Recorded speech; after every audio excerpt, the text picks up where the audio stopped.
ඔකට අයිය පාර යන ගෑනු දිහත් බලන්නේ. අයියා එන්නකෝ. මොකද කරන්නේ?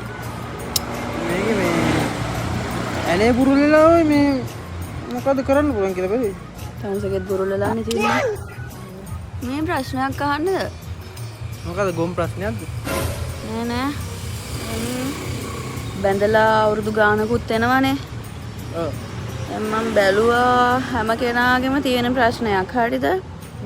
බැඳපු මිනිස්සු ඇයි වාහනේ ඉස්සරහා යද්දි තමන්ගේ ගෑණිවත් වාහනේ ඉස්සරහට තියාගෙන යනවා.